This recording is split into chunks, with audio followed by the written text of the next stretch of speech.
वाल्मीकि रामायण में भरत के ध्वज पर भी कोविदार का वर्णन मिलता है। जब वे श्री राम से मिलने वन गए थे तो उनके ध्वज पर कोविदार के वृक्ष का चिन्ह था। इसी वृक्ष के निशान से भगवान राम ने भरत की सेना की पहचान की थी।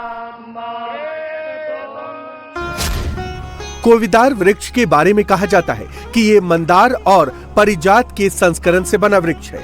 इसे ऋषि कश्यप ने बनाया था। अगर इसके गुणों को देखा जाए तो ये आयुर्वेद में उपयोगी माना जाता है। कहा जाता है कि इसके फूल, पत्तियां और छाल कई रोगों में औषधि के रूप में प्रयुक्त होती है।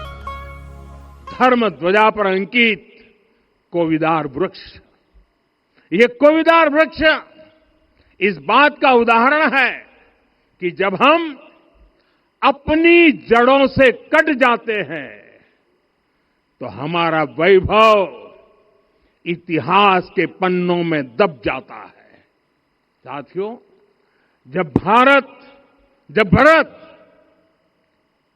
अपनी सेना के साथ चित्रकूट पहुंचे तो लक्ष्मण ने दूर से ही अयोध्या की सेना को पहचान लिया। ये कैसे हुआ, इसका वर्णन वाल्मीकि जी ने किया है। और वाल्मीकि जी ने क्या वर्णन किया है?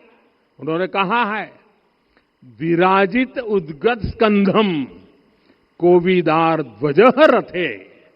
लक्ष्मण कहते हैं, राम, सामने जो तेजस्वी प्रकाश में विशाल वृक्ष जैसा ध्वज दिखाई दे रहा है, वही अयोध्या की सेना का ध्वज है। उस पर कोविदार का शुभ चिन्ह अंकित है। साथियों, आज जब राम मंदिर के प्रांगण में कोविदार फिर से प्रतिष्ठित हो रहा है, यह केवल एक वृक्ष की वापसी नहीं है, यह हमारी स्मृति की वापसी है, हमारी अस्मिता का पुनर्जागरण है, हमारी स्वाभिमानी सभ्यता का पुनः उद्घोष है। कोविदार वृक्ष हमें याद दिलाता है कि जब हम अपनी पहचान भूलते हैं तो हम स्वयं को खो देते हैं, और जब पहचान लौटती है तो राष्ट्र का आत्मविश्वास भी लौट आता है। और इसलिए मैं कहता हूं, देश को आगे बढ़ना है तो अपनी विरासत पर गर्व करना होगा। प्रधानमंत्री मोदी ने मैकाले का भी जिक्र किया, जिसने भारतीयों में गुलामी के बीज बोए थे। प्रधानमंत्री मोदी ने कहा कि विकसित भारत और श्रेष्ठ भारत के लिए लोगों को गुलामी की मानसिकता से बाहर निकलना पड़ेगा। आज से 190 साल पहले, 190 साल पहले साल 1835 में, 1835 में मैकाले नाम के एक अंग्रेज ने भारत को अपनी जड़ों से उखाड़ने के बीज बोए थे। मैकाले ने भारत में मानसिक गुलामी की नींव रखी थी।